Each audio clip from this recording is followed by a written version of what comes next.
That is for dinner today, guys. So, yan ang binibig ko. 1.5 kilo. And then 1.5 hours. And with 170 yung temperature natin. So, yan ang luto ko, guys. Binabutter, nilagyan ko lang siya ng honey and mustard. So, this is for dinner today. Gagawa lang ako ng brown sauce. So, gagawa tayong gravy. So, ito yung, naggumamit lang ako ng margarine and 2 teaspoon na flour. And then, lagyan natin siya ng cubes. Not 4 cubes. Yan, lagyan ko lang siya. Then, mag-additional lang tayong 4 deciliter na water, guys. Tingnan lang natin kung yung karami. Then, ituloy-tuloy lang yan. And then, gumamit tayong dark sauce to make it a little bit brown color. Not much. Yan. And then, ihalo lang natin ito, guys. So, ito na siya. Ito na yung gawa nating gravy. Madalian na gravy, guys, lang. And then, pakuluin lang natin dyan. Mag-additional tayong onion, guys. Onion chop. Parang it tastes good. Lang. Kasi mayroon ako dito nakitang onion. Ginamit ko na lang para medyo extra yummy. At gumamit ko din isang peraso na dry na chili, guys, to make it extra chili sauce. Ganyan lang, guys, yung gagawa ka ng gravy sa dinner for today, guys. Pakuluin lang natin yan. And this is the gravy. It's done. Maghiwa na tayo, guys, sa ating, ito lang, manipis lang, guys, yung natin. Yan. Ganun lang. Tikman natin.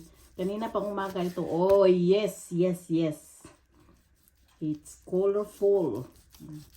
Ganyan yung laman, guys. Yan. Diba? Yes. It's yummy. Hindi siya na overcook, talagang ano siya.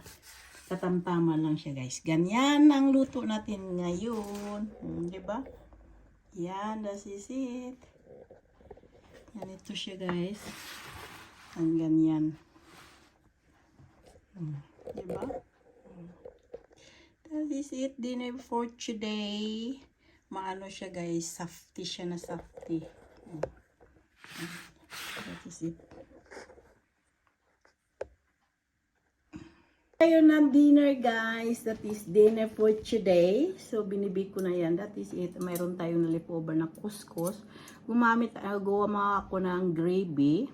Lagyan ko lang siya ng broccoli. Of course, yung ham.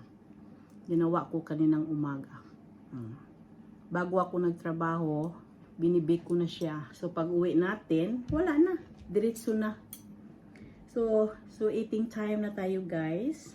Tikman mo muna natin.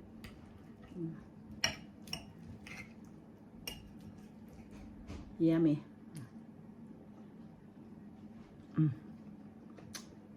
Super. And then gravy.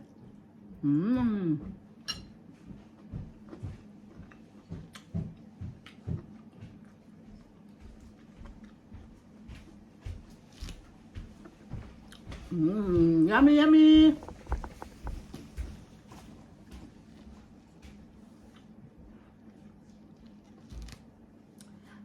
So this is dinner, and thank you for watching, guys. Paki-like, paki-share, and paki-subscribe. At huwag kalimutan pindutin yung bell button para updated kayo sa mga niloto ko sa Pilipinang Norway vlog. Bye! This is the food today. Eating time. What do you think the food I made, Miss Otto? Good. Good, yes. Si Pumay. Good. Good, okay. Kauwi lang siya galing trabaho, guys. And eating time na. Yummy. This for video for today. Thank you for watching. Paki-like, paki-share, and subscribe. See you for the next video.